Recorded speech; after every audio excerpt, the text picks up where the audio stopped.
Tim says, yeah, it's rough because we as non-residents pay so much. Yeah, I get that. What size and how many coolers to bring home a bull elk? I usually try to have 3 coolers because I like to put extra ice in there. Um, I'm gonna probably have them be 65 or 75s, probably 75s. So um, that's that just how I do it. So I'm gonna see if I can move this camera. This is gonna be dicey if I can pull this off because right now, no, I'm not gonna be able to pull it off. So sorry, folks. I'm trying not to be looking off screen too much. So all of you people over here on Instagram, I'm now gonna be doing a lot of my focus over here to Facebook or YouTube.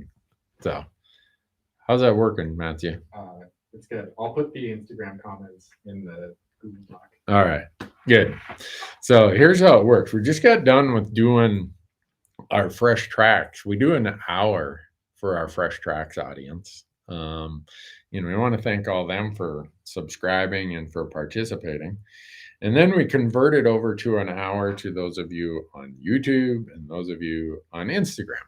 And so we want to thank our 2 main groups that make it possible that we can do these Elk Talk live events. It requires a lot of time, requires some specialized equipment and software, employee time. So we're lucky that Elk Talk Live is now brought to you by Outdoor Class and then the Go Hunt Explorer Map Series. So Outdoor Class is like this master class type learning platform where some other what I'll call experts in the hunting space, not me, but Corey Jacobson talks about calling elk. Remy Warren talks about mule deer. Jamie Teagan talks about cooking wild game. I talk about rifle elk hunting, and we're adding more and more and more and more. So if you go to outdoorclass.com, use promo code Randy, they'll give you 20% off. And then the Go Hunt Explorer it's this really focused map product that you get all 50 states, all the features, everything, the tools, all the e-scouting stuff that we use. And you get it for $49.99. And if you use promo code Randy, they'll give you $20 of credit in their gear shop. So anyhow, we have all kinds of questions already. This is crazy. So let's see. Drew says, Jay Nolan says, I drew Colorado unit blank. I'm not going to tell the unit. How can you effectively scout canyons for archery? It's very difficult. I've hunted that unit before. And in archery season, you're going to have elk more up on the benches because that's where the cows are, on top of the mesa. That's where the best feed is. That's where the best opportunity is for where the cows are going to be. And wherever the cows are in archery, that is going to be where the bulls are going to be. So, I until it gets to be later, I wouldn't start focusing on the canyons until later in the season. So, Lou says, "Hey Randy, I notice you keep your hunting clothes on while you're cooking in camp. That kind of surprises me. What's your take on that?" My take on that is it doesn't really matter, and here's why. If I get anywhere that an elk could smell those cooking odors, they will have smelled me. So I I don't worry about it that much. And I know some people are like, well, I spray down, I undress and I put on my camp clothes. I get all that. But with an elk and an elk's nose, if you get in that scent cone and they're downwind of you, it doesn't matter if you've been cooking, not been cooking, they're going to smell human smell and game's over. So I know it sounds weird, but I don't really worry about it. Uh, Kurt asked a question very similar to what was asked over on the Fresh Tracks Plus platform earlier. It says, "What 10-day window should a non-resident plan to hunt Montana elk with a rifle?" I would come the last 10 days of season. And just less hunting pressure. The weather's more likely to have forced those bulls into some place where you can get a chance at them, and maybe you'll be able to do it. Have I ever used the hex suit, and do they actually work?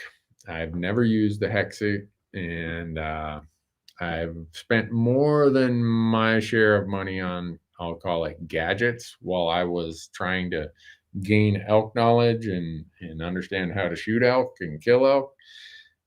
I've never used a hex suit, so I can't say anything about it, but based on what their promotion is of what the concept is behind it, it gets me over here where I'm like, hey, I think someone's trying to sell me a gadget. So, any tips for Arizona Kaibab elk? Ooh, Jacob, that's a tough one. Yeah, there's a reason why there's leftover tags. There's very, very few elk up there. It's a huge, huge amount of terrain. Some of it being pretty tough terrain. Man, I wish I had tips, but I really don't. You're signing up for a tough hunt on that one. Eric asks, when talking to a biologist about a new area for a mid-October Idaho rifle hunt, what do you think are the most important questions for the use of their time?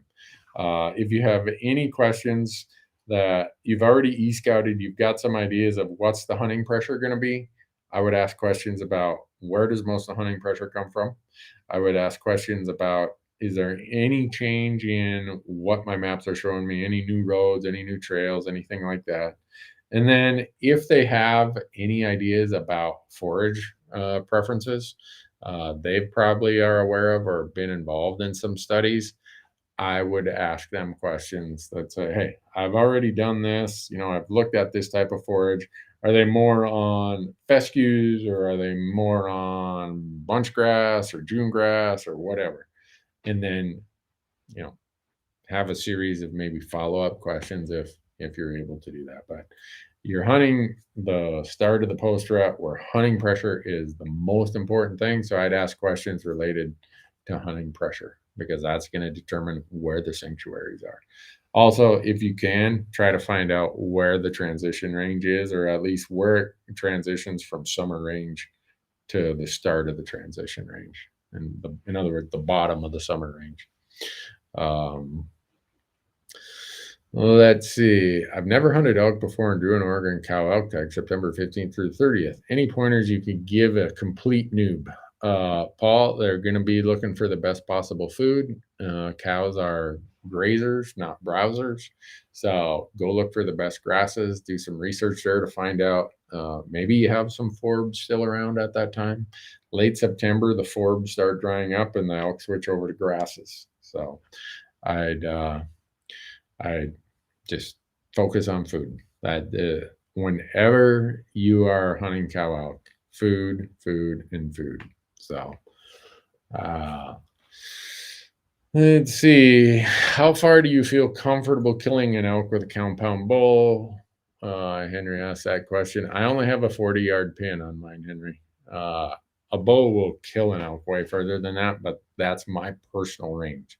And the reason that is one, I like when I'm an archery hunt, I've had a couple messes, and they weren't real close shots. They were right on the edge, that 50 yards. It's like, why am I doing this? I crank it back to 40. I try to get even closer. And for me, the best thing about archery hunting is it's all about getting close. And so that's why I hunt. So Mike asks, any tips for Idaho mule deer, general season area 39? I don't, Mike. I've not hunted it. So Luke says, Randy, my friend was telling me about rattlesnake for food the other day. Have you ever tried it? Nope. He said artichoke rattlesnake dip is awesome. It might be. Everyone I know who tried it says, oh, it tastes like chicken.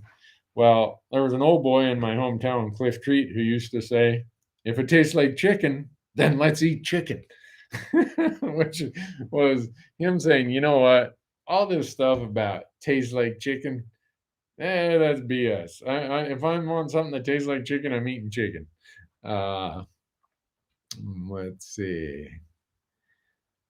Radar asks, do you think there really is an estrus buzz? I do. I've heard some really strange cow noises before in that late September, early October thing, and maybe it's not that, but they make some really weird noises. So I'm going with the fact that it very well could be. I don't have any reason to say it doesn't.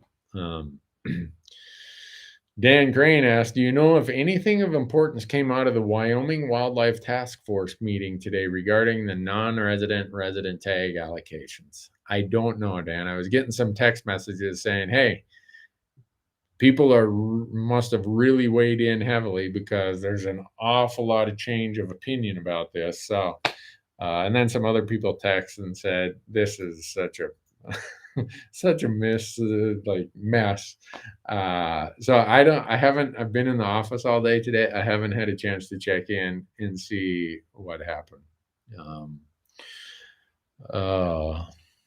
So Steve says, Randy, just wondering if something is wrong between you and Leupold. No. Huh. No. They've been with me from the beginning. Great American company based in Beaverton, Oregon. No. Still love their product. I had my first Leupold product when I was 14 years old. Mowed lawns all summer for that. A guy named Owen Gordon, who owned the hardware store in Big Falls, Minnesota, helped me buy a Leupold scope because that's what he had, and he was like the known shooter in our town. He had the hardware store. He ordered it. He helped me get it all set up. So, yeah, I've been a Leupold user for 43 years. So, nothing wrong between us. Thomas says, best state for over-the-counter tags for elk. Anymore, I'd say we're probably relegated strictly to Colorado when it comes to over-the-counter elk tags. There used to be other states that had a few, but now it's not there. It's kind of disappearing in other states. Let's see. 40 yards for grouse too. No, I keep my grouse shots to about 10 yards or less. Let's see. Artie says, Drew, first rifle bull elk in Colorado. I'm a do-it-yourself deer hunter with little experience in elk. Do you recommend a guide service? If you're gonna do elk in Colorado, there are quite a few good guides. If I don't know where you have your tag because guides and outfitters get allocated what units they're in. So Mr. Grouse, who has a timber to table guide service out of Paonia, Hotchkiss area, is one of my favorites. He is, did I say Grouse? Gall, Adam Gall. So timber to table guide service would be the first place I'd send, but I don't know what unit you're in, so I don't know if he operates there. Let's see. What about water this year? It depends on where you're at. I mean, Montana, Idaho, Wyoming, it's wet. So water is not going to be a consolidating factor that you can use in your planning or your tactics. And if the southwestern states continue to get really, really good monsoon moisture, not going to be able to use it there. So understand that in a year of really lush vegetation, the elk can disperse across the landscape and use almost all parts of the landscape. Whereas in a drought year, especially the southwest states, the drought means there's only pockets of green forage, and it's not so much the surface water that drives it. It's how green the forage is and what kind of pattern has resulted because of the moisture pattern. So really moist summers, you're going to have forage everywhere. The elk disperse everywhere. Years with low moisture, you're going to have just some of these small pockets that are greener, and that's where most elk are going to concentrate. So let's see. What is this one? Regarding post-rut hunt, October 8th through the 20th in Utah. Is it best to hunt the north face, dense timber for bedding, and open section pocket timber on the south-facing slope with a lot of feed? October 8th, those elk are still in the peak rut. By the time your season's over, they're going to be transitioning over to the post-rut. First part of your season, I'd be focusing on where's the best food, because the cows are on the food. That's where the bulls are going to be. And that's usually not going to be in dark timber. They might go there to bed, but they're not going to be in these great big expanses of dark timber. They're going to need some canopy disruption, whether it's fire, whether it's logging and thinning, whether it's an avalanche chute, whether it's deadfall, whether it's beetle kill, something that creates an edge. That's where you're going to find the cows on October 8th. And wherever you find the cows, that's where you're going to find the bulls. So I wouldn't worry that much about it. What is the slope aspect ratio? Because then things are starting to cool off. It's not like September 8th where it's so hot they have to go in bed in these north facing slopes. So I'd look for food. Randy, if you had a Colorado archery tag this year, would you hunt the week before the muzzleloader, the week of the muzzleloader, or the week after? I'd hunt the week after. Less likelihood of really hot weather that pushes all the rutting activity to dark periods. You're closer to the peak rut, and you're probably going to have less hunting pressure, even though you've had the muzzleloader hunters there before you. So Ryder asks, Randy, do you use the Mountain Extreme Cana boot for early season archery hunts, or is it too hot? I do. I have the non-insulated version. I use it a lot in the early season. If I'm in a really, really hot place, they have the new Corey 2.0. I use that on the super hot hunts. So let's see. Someone else, Henry says, yeah, I'd rather eat chicken too. Alex says, I was coming from Highlight a couple months ago towards town, and I swear you passed me. I was so excited. Alex, you're probably right. I live out by Highlight, so there's a very good chance. But I drive so slow, I don't know that I pass anybody. Joe says, I shoot a 381 grain arrow, lights out. Is it worth bumping up to 406 grain arrows and resighting in? For elk, yes, it is. You talk to most people, they're going to tell you that a heavier arrow setup for elk is far, far better. So, let's see. Chase asks this. I don't know. I could get in trouble with this. Randy, I know I'm putting you on the spot with this question, but who is the second best elk hunting crew? The born and raised outdoor guys, or Corey Jacobson and his crew, or the Hushing crew? The only one of those I've hunted with for elk is Corey, and he is an absolute predator when it comes to archery elk. So that's the only one I can comment on, and he is really, really good. When I archery hunt elk with Corey, I feel like I'm going to school. And he has the University of Elk Hunting, right? If you're interested in more elk content, Corey has the University of Elk Hunting out at his elk101.com website. And if you sign up for that, you're going to have promo code Randy as a way to save $20 on that, or 20%. I can't remember, $20 or 20%. Anyhow, if you sign up for the university course, use promo code Randy and you'll save some money. Dan says, how good is the Leupold custom dial system? It says, here's how good the Leupold custom dial system is. Last weekend, a buddy of mine dialed in on a prairie dog at 520 yards and nailed it. Yep. The CDS system is way better than I am, which that's a low bar, but super, super good. So let's see. Terry says, what's the best Western state to be a hunter for deer and elk opportunity? If you're a resident, it's Wyoming. Wyoming has way better mule deer hunting than Montana. The elk hunting, a lot would say, is about the same. Colorado might have better deer hunting than Wyoming, but Wyoming has better elk hunting. Idaho has a good combination, but Idaho's growing so fast, kind of like Montana. So, all right, let's see. Let's see. What rifle would I buy for a new elk hunter? I'm just starting out and will be going for moose and deer also. I would, Henry, there's so many good ones out there. I shoot a 308. Okay. A 308 is going to shoot moose. It's going to shoot elk. It's going to shoot deer. And I don't know if you have Sportsman's Warehouse up where you're at in Canada, but we put together a rifle with Howa called the Randy Newberg series rifle. So if you can get a Howa up there, go with that. And I know we make it in a 308, 300 Win Mag, a whole bunch of stuff.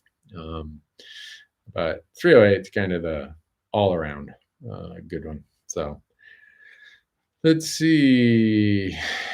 Derek asks, Randy, any tips for getting a solid read with a rangefinder at further distances? I find it extremely difficult to hold the crosshair steady on a target, say 350 yards. It can be. So if you're having that problem, use both hands, brace yourself, lean into the rangefinder. And then even if that's not working, try to find a rock or a tree right nearby and say it's 350 where the deer is, but the tree or the rock says 358. That 8 yards isn't going to make a difference. So that's how I would do it. What are my thoughts about the legislation introduced to end the Pittman-Robertson Fund? Well, that's that's the topic of the Fresh Tracks Weekly that Marcus does every week. We just launched it this afternoon, and he and I go into a deep dive on that. Needless to say, it's stupid bill. It's just a whole bunch of shenanigans. It's political posturing. All of the hunting groups, all the hunters, the National Shooting Sports Foundation that represents all of the hunting and shooting industry companies, poof, they're all against it. So dead on arrival. What is the likelihood of states prohibiting, this is Stephen over at the Fresh Tracks Plus group. What is the likelihood of states prohibiting lead ammo for big game? It could happen. California has done that. Arizona, in some units, they say, hey, would you consider it? It's voluntary in some of the units in Arizona up north of the Grand Canyon.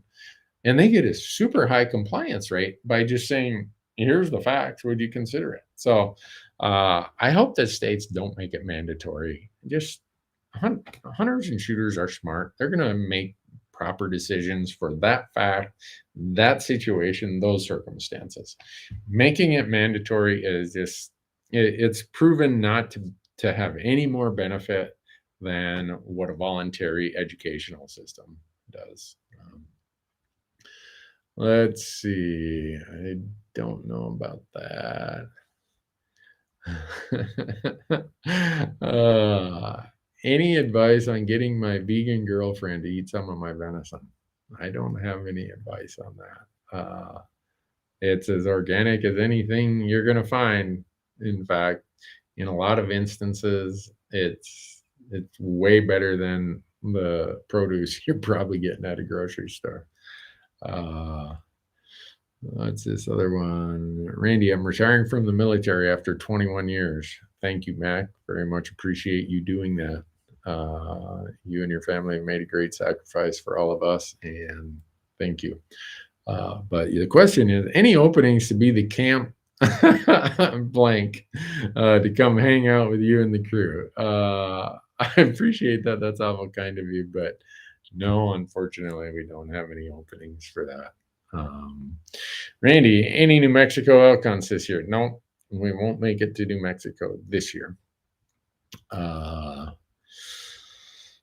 This question comes up all the time, and you get a different answer from me than you'll get from anybody else. Hey, Randy, big subscriber here from Grand Prairie, Alberta, one of the coolest places on the North American continent. If you've never been to Grand Prairie, you owe it to yourself to go there.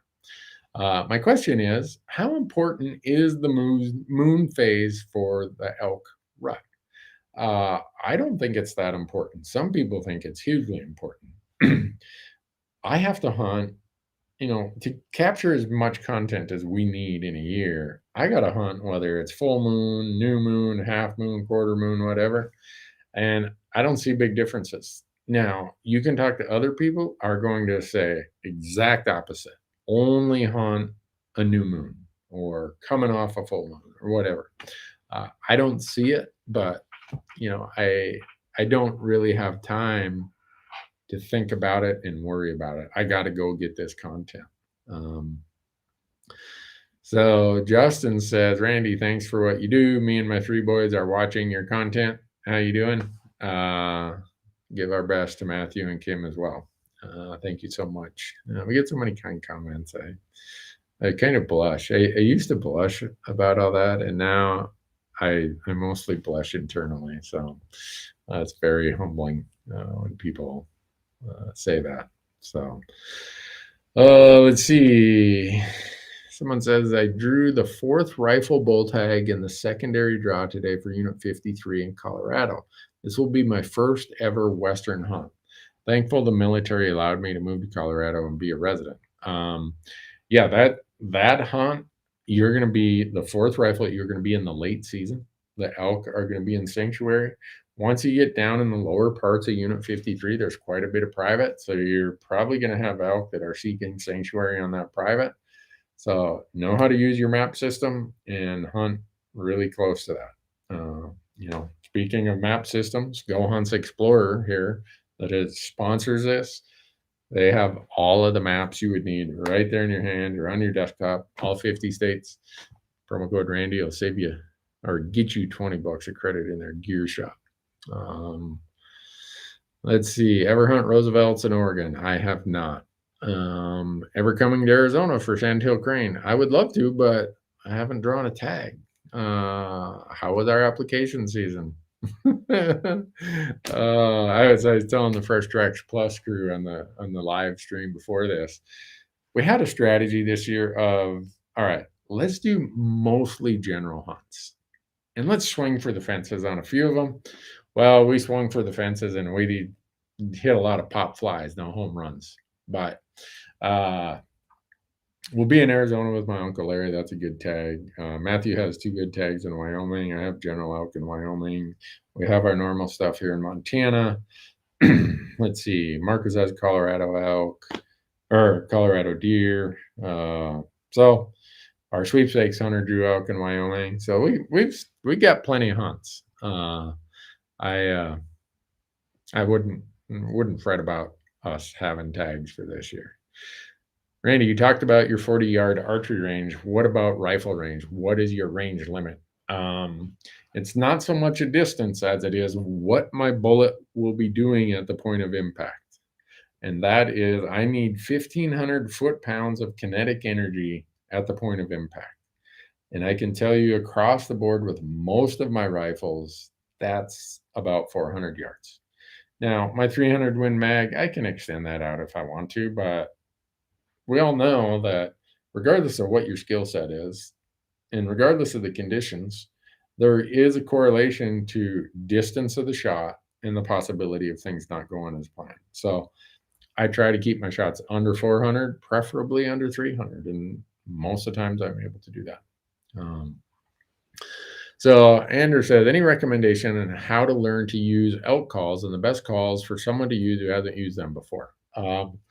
Well, the 2 best sources for that are by Corey Jacobson. He did a whole course on it in Outdoor Class, which is one of the sponsors of this. Promo code Randy at outdoorclass.com saves you 20%. Corey's University of Elk Hunting course, he really gets into the details. Now, I would go out. He's got some really good stuff on his YouTube channel. He's got an elk101.com YouTube channel. There's really good stuff there. One of the keys is going to be finding something that is the right size for your mouth, both in terms of width and in terms of arc to the roof of your mouth. If you don't have a good fit, you're not going to be able to seal the air between your tongue and the call, this latex right here, and be able to do that right. So make sure you get a call that works and fits well. That's what's going to determine how well it works. Let's see. Do I know when wolves will be released in Colorado? I don't know. I have no idea. They're already coming back. We see that, right? There's a lot of natural migration that's happening there in the north and northwest parts of the state. So it's going to happen whether they get introduced or not. I'm not sure. G. Kolpap says, do you think there will be a challenge to the Supreme Court case that allows states to manage the wildlife? Non-residents are being hurt by all these decisions to limit non-resident tags. Could there be a challenge? Yeah, there could be. A lot of guys are talking about it. Will it prevail? Most legal minds would say no. Under the 10th Amendment of the United States Constitution, all powers not specifically granted to the federal government shall be retained by the states.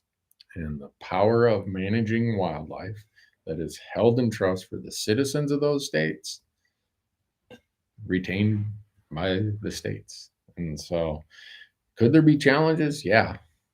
What's the likelihood of them prevailing?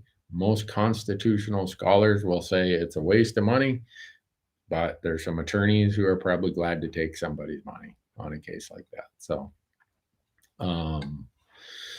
let's see. Someone says, no offense, but I hope they do lower the non-resident tags. I don't, everybody, if you live in a state, that's a common sentiment. You know, is what it is. Ty Jordan said, do you think there will be lots of Montana tags returned for non-resident deer? That's a good question. With the economy being the way it is, there could be more than in prior years, but I don't know if that'll be lots. Any upcoming hunts in Wisconsin or Washington? No. Washington is just hard for us because cost is higher. It's crowded. Opportunities are less. It just never makes our list, and we're mostly trying to show opportunities for our resident or our non-resident audience that travels to hunt. And it's really hard to convince the person from Oklahoma to drive through Colorado, drive through Wyoming, drive through Idaho to get to Washington to hunt. So that's why you usually don't see us there. Let's see.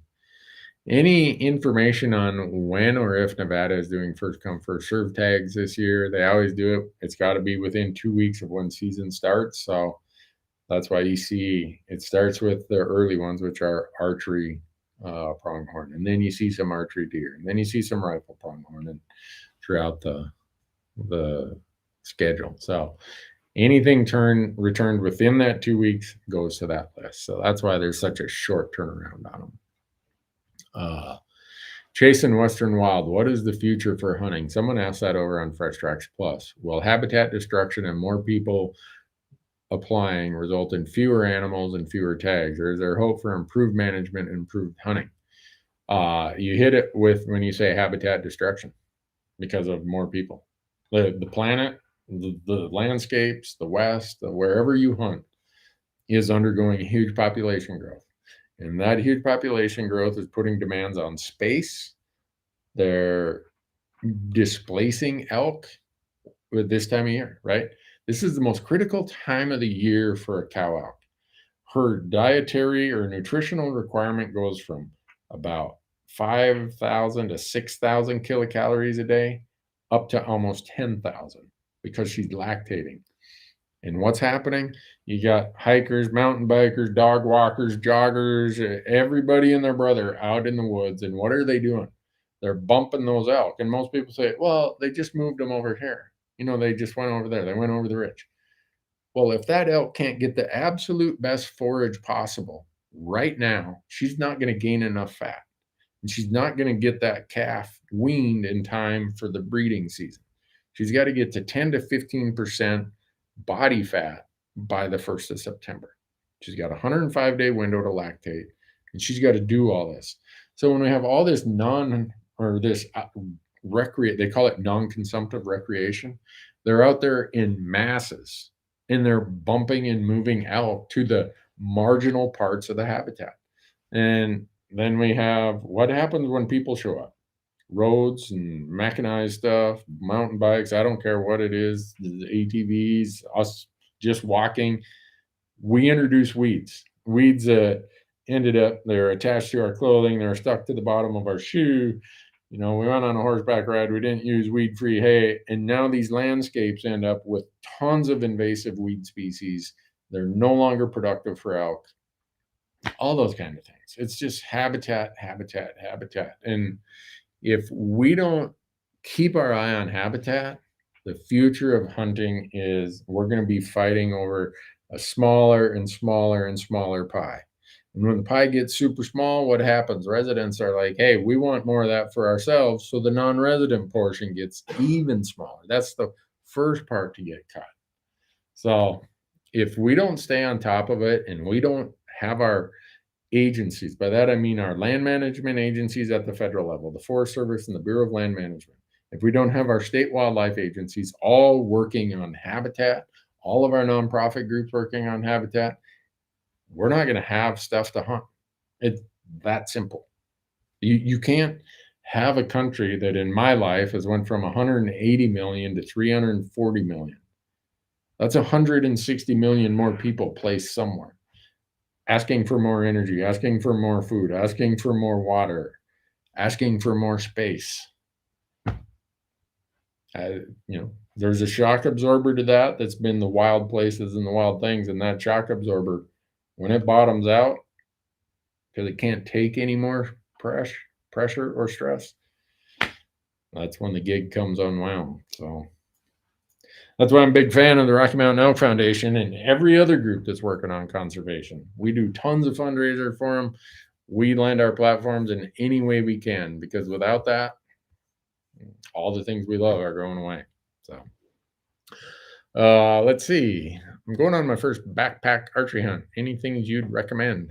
Good backpack, good pair of boots, and a water filtration system. Those are probably the first thing that always come to mind for me. I've ever dehydrated my own meals. I have not. My buddy Bo Beatty, him and his wife Kirsten do that. Let's see. How would you recommend finding black bear in the fall in southwest Montana? I'd go find those choke cherry patches that are growing on those northwest slopes, or the huckleberries that are growing on the north slopes. So the choke cherries sometimes are even on the east and northeast slopes. Those last sets of berries that are there, black bears are in there like crazy. Let's see, Randy, I'm a butcher. Can you share your top tip for breaking down game in the field? For me, it's about getting it done quickly, getting the hide off, getting the heat out of that, and letting the meat hang and getting the temperature low. Get that temperature down, and life gets a whole lot easier, a whole lot quicker. I mean, that as a butcher. That's my biggest thing. You'll always see us in a hurry doing this. David Brinker says, what's up? David, I'm sitting here doing this while you're probably playing your guitar. David has a new podcast out. Google David Brinker podcast. Go listen to it. Pretty good stuff. Hey, Randy, what do you guys draw in New Mexico? Nothing. Goose eggs. I was living in California, so I had to use lead-free. Started using Nodular E-tip. Now I'm living in New Mexico, and I'm still using the same ammo. Just getting extremely hard to find. Randy, please help. I wish I knew what to do about that with any of their ammo. I'm with you. I in my 300 Win Mag, my 7mm 8, I shoot Nodular E-tip, which are the non-lead bullet. They're unbelievably accurate. But ammo is just, everybody's hoarding it, right? You go to the sporting goods store, and when the truck comes in, it's on the shelves, and within an hour, it's gone. Like, man. So if you go to nodular.com, though, they do have a notification that when it comes off the line, they're like, okay, some of this goes to our big retailers, some of us go to our smaller retailers, and then some of it goes to our online store. They got to mix it up because they're trying to give some for everybody. And they know they're not going to meet everybody's demands. Well, when they get 200 boxes of some whatever it is, they notify everybody who's asked to be on the notification list. And you got to jump in there right away. Or if you aren't on it, when you get notified and you're like, oh, I'll get to it tomorrow, it'll probably be gone. So go to nodular.com and sign up to be notified. Do I apply for elk in Pennsylvania? I don't. I should, but I don't. Kentucky, I do. Hey, Randy, do you have any tips on late season glassing for Colorado? What side of the mountain do elk usually bed on in the winter? They're usually going to bed, depends on how much snow you have, they're going to bed on a southwest, a south, a southeast, possibly a straight west slope. They're not going to go around those north slopes then. It's cold. The snow is deeper. There's no food. So glass in the areas where you think they're going to be. That time, when you say winter, I'm glassing, I'm rotating to a whole different slope of where I'm going to be. Let's see. Jason says, hey, fellas, love watching your videos. You're very well respected. I want to get a mule deer tag. Where should I get one? I know it's too late for this year. Hopefully next year. December 1st, get online with everybody else and try to get one in Idaho. That's a great state. Wyoming has great mule deer hunting, and Colorado has great mule deer hunting. Those are my 3 states of like, go there. The combination of access to tags for non-residents, the quality of the deer hunting, and the amount of public land is hard to beat. Now, Montana, we have mule deer, but I just tell people we shoot the bejeebers out of them, and we hunt them with a rifle in the rut in November. Montana mule deer hunting right now, compared to when I moved to Montana 31 years ago, it's not even a fraction of what it used to be. So I'm just being honest with people. I hate to say it, I hate to see it that way, but it is what it is. Let's see. Does David Brinker have a scar from the broadhead that he run through his calf when he was hunting with Corey and friends? You'd have to ask David that. Dean says, would you be comfortable shooting 150 grain Nodular Partition in a 308 for elk? It's all I can get my hands on. Yes. I've shot 5 bulls with a 270 with 150 grain Nodular Partitions. A 308 would work. It's a little bit bigger than a 270 as far as its diameter, so its sectional density of the bullet isn't going to be quite what you'd hope for, but it worked just fine. Wouldn't bat an eye about that one, Dean. So let's see. Thanks for all the info, Randy. I believe you are in the process of a research project on elk nutrition and habitat use. Are you finished? No. I've got it. Every whiteboard in this office has chicken scratch notes. I've got document after document. And somehow I got to figure out, how do I get that into video? And we are so busy. I've been traveling so much. I've not been able to do it. And I feel bad because I think it's some really, really good stuff.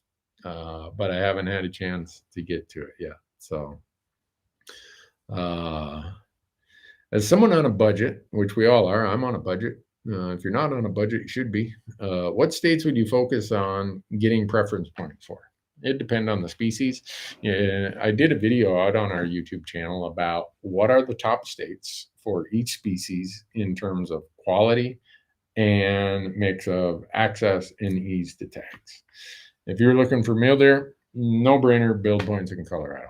If you're looking for elk, if you're an archery hunter, maybe think about Montana. If you're a rifle hunter, think about Wyoming. If you're looking for pronghorn, no brainer, Wyoming. Let's see. Would you ever go hunting on a trip with Steve Varnella? Yeah, I sure would. We work right here in the same town. I know those guys. They're great guys. Steve and I were supposed to go hunt Sitka blacktails together a long time ago, and then he and his crew came down with trichinosis, and so we had to cancel that hunt.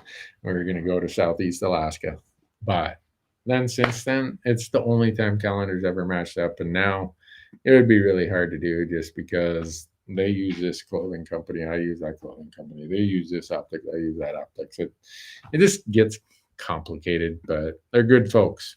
They're doing good stuff. So I talk to all of them regularly. Those of you who follow the Meteor platform, you know of Giannis. Giannis and I try to have coffee every month, tell big stories. Let's see.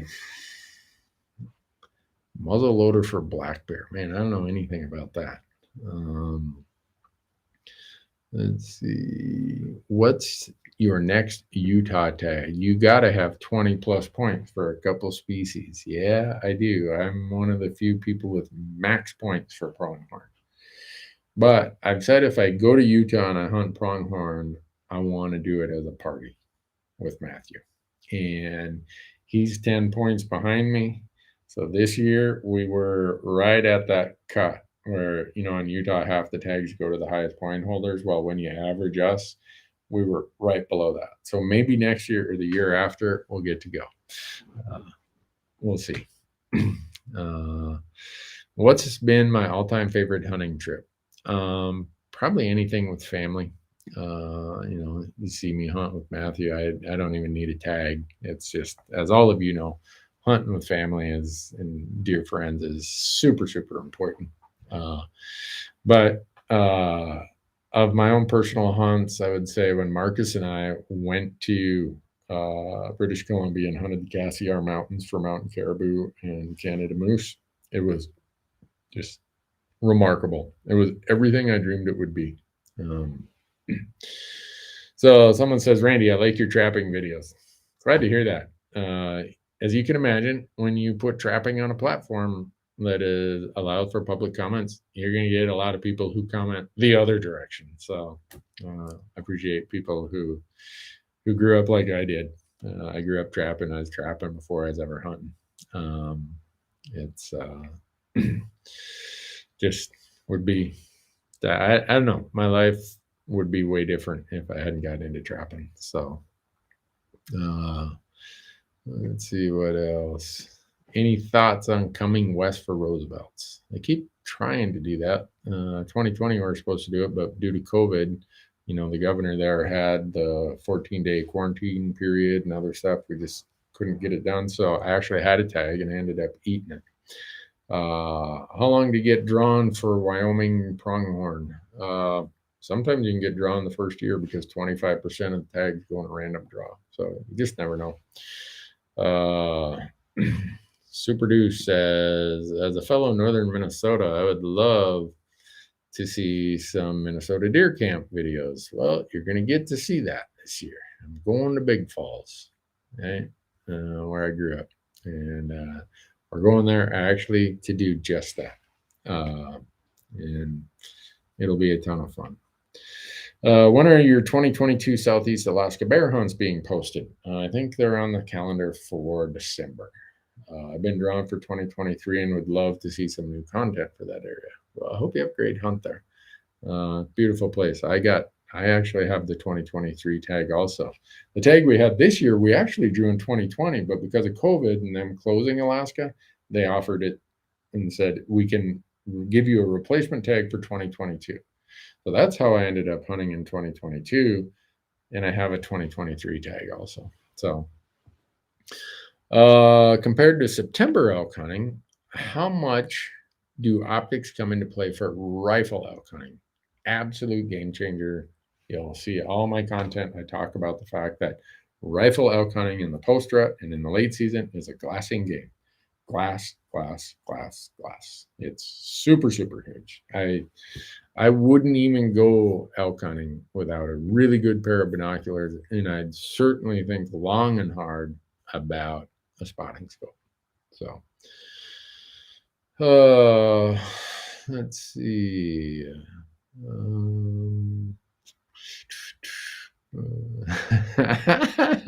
Some of you people are so funny with these comments. Thinking about an elk hunt in Colorado, but I'm a noob to hunting. Am I biting off too much? No, you're not. I would, if I was going there as a first time and never really done it, I'd probably look for a cow elk tag, and I'd probably go do that. Let's see. Did I draw anything in Idaho? I did not. Whatever it is, whatever it takes to draw something in Idaho, I don't have what it takes. So, Randy, any experience in Game Management Unit 24 of Colorado? It's mostly the Flat Tops Wilderness and the White River National Forest. I don't. I've not hunted there. I wish I could say I had, but I haven't. Maybe someday I'll get there. So I'm from northern Minnesota. Are you doing a meet and greet when you go up there in November? I don't know if it'll be an official meet and greet, but if you go to the Big Falls local, they call it the municipal bar, I'm not there drinking, but I'm usually there just visiting with friends. I don't drink, but I'll be there. My high school wants me to do a presentation there, so I don't know. The streets of Big Falls, I'm pretty easy to find when I'm there. So stop me if you're there. Let's see. Been really hard to find 30-06, 180 grain. What else would you recommend? I hunt both deer and elk in Colorado. That's tough. I'd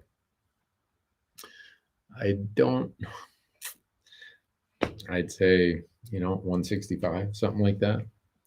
John Wantalock. Randy, why do you need to shoot 3 elk a year? I don't need to shoot 3 elk a year. Sometimes I'll have 3 elk tags, but I don't need to shoot 3 elk a year. All I eat is wild game. Last night we had antelope backstrap, so we had 2 antelope backstrap loin roasts about that long. So I'm not sure the source of that comment. If it's sounds like a criticism. And that's fine.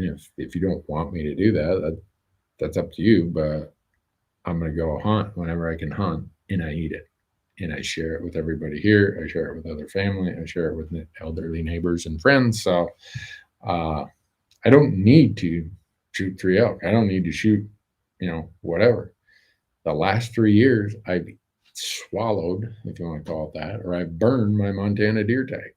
I could have shot a deer every year in Montana the last 3 years. But I watched them and I'm like, you know what? The deer in Montana are under pressure. They don't need me shooting another one. So I ate the tag. If I was all about, as you're implying with that, all about, I got to shoot stuff, I could probably fail every tag we ever have. But I don't have to do that. And I don't do that. So I know what to tell you, John. It just is what it is. But let's see what else we got here.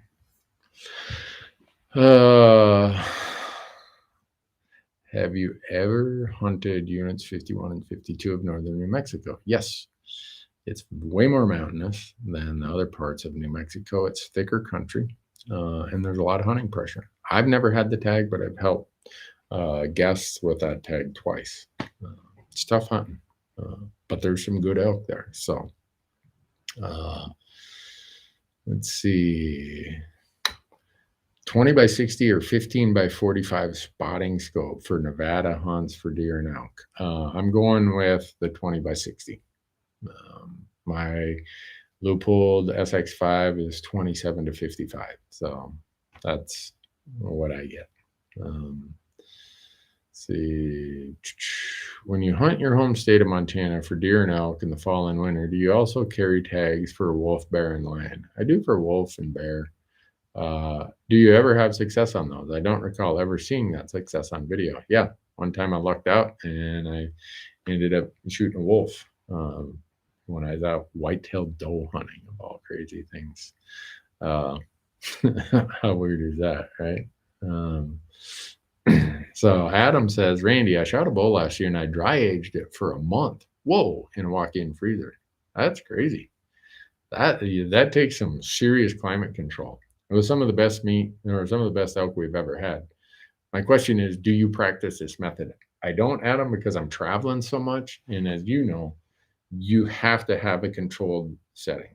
You can't just say, well, I'll leave it there. And sometimes the temperature gets 65. Sometimes it gets down to 22.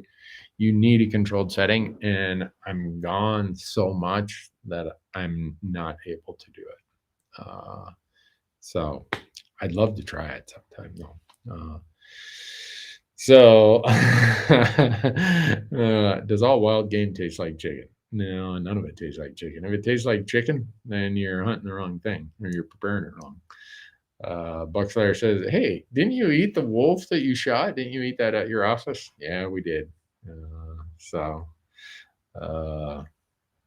Can you do a video in great detail about camping in bear country in a tent? Example, what do you cook and eat? How far away do you put your food? Any kind of alarm system, all that. Yeah, Marcus has worked on one of those, and he's got it ready to go. We've done some in the past. So if you search this YouTube channel, you'll see a lot of stuff about that.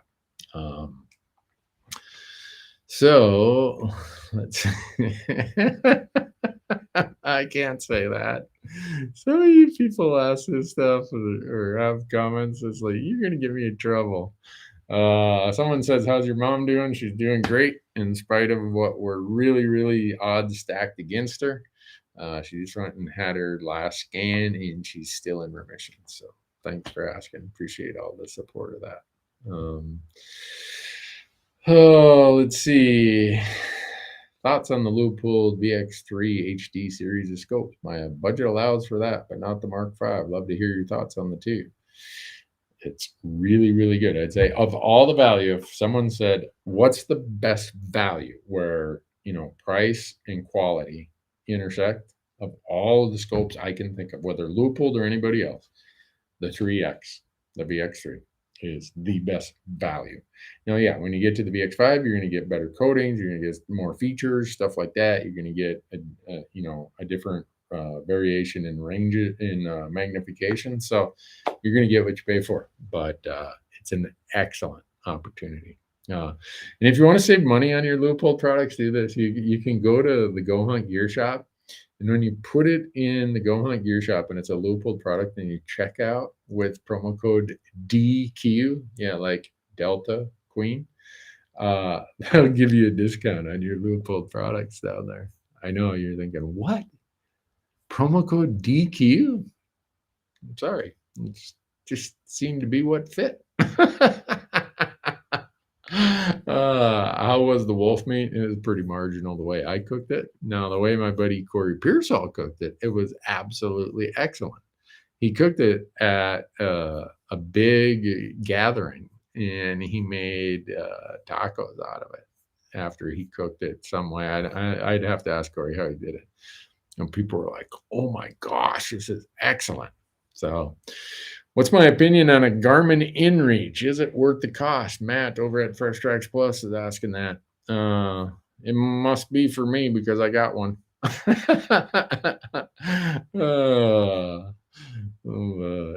Let's see. What's my preferred caliber for elk and or deer hunting? If I'm going to do more deer hunting, it's probably going to be my 7mm08. If I'm going to do more elk hunting, it's probably going to be my 308. And if I'm going to do nothing but elk hunting, well, maybe then it would be my 300 Win Mag.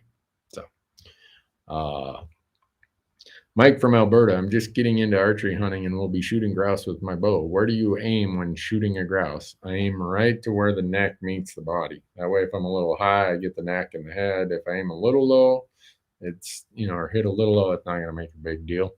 But don't do center of mass. You're going to get them, but you're going to ruin a lot of meat. So get some of those good judo points or some of those small game heads, and it'll work really, really good. So, all right, let's see. Why have we had to delete a lot of people who we got hacked by a bunch of spammers over here on Instagram? I apologize, folks. It's so frustrating where we're trying to do our gig, right? And you get all these spammers and hackers and critics that come in, and we got some people that work for us. They just got to sit there on these live events and delete them and ban them. It's like, come on, give it a break. So 307 Outdoors is here, and I don't know if Ray Garcia is on tonight. I haven't seen Ray on tonight. Ray is normally here on the YouTube feed, But if any of you want to do me a big favor, this young guy, Aiden, he's, I think, a sophomore or junior in high school. He unfortunately has a very tough condition. I think it's called spinal something atrophy. And so he's confined to a wheelchair. But Aiden and I talk every month or so, sometimes even more frequently. And he's got a YouTube channel called 307 Outdoors. So if you would, I would ask you when this feed is done, go to 307 Outdoors and give him a like, subscribe to his YouTube channel. He's such a wonderful young guy, and I'd love to see his YouTube channel get higher. And if you knew his story and understood how hard he works to do this, you'd be super inspired. But he just chimed in here and said, Randy, this is my first year without a pronghorn tag in a long time. I'm sorry, Aiden. I wish you had one, but maybe next time. So anyhow, folks, want to thank Go Hunt Explorer for making this possible. Outdoor Class makes it possible. I hope you go to outdoorclass.com, use promo code Randy, save 20% on all this information you can get there from me, Corey Jacobson, Remy Warren, Jamie Teagan, and a whole lot of others who are coming up. And if you would, I would suggest that if you're into the maps, go to Go Hunt Explorer, and out there you get all 50 states for $49.99, mobile maps, desktop, the whole works. Use promo code Randy. They'll give you $20 of credit in their gear shop. And there, Aiden just typed in, he's got spinal muscular atrophy, SMA. So if you Google SMA, you're going to see what a challenge that is. So go to 307 Outdoors and give my buddy Aiden a like, man. He is a great dude. I hope that you guys will go do it. But we're going to be around next week. I'm not sure what day. Matthew, have we picked a day for next week yet? Not yet. Not yet. We'll let you know when we're doing it next week, and the week after, and the week after, and the week after, and the week after. And we're having fun doing this. I'm glad we're back doing it again. You know, we do the hour for the Fresh Tracks Plus audience, and then we do the hour for the YouTube, Instagram audience. And it's really nice that we're back doing it, and nice that all of you would watch and support us. So thank you so much. I hope that you all have a great weekend coming up, and enjoy summer. It's passing by in a hurry, and we're going to be hunting here in less than 2 months. Thanks for being here.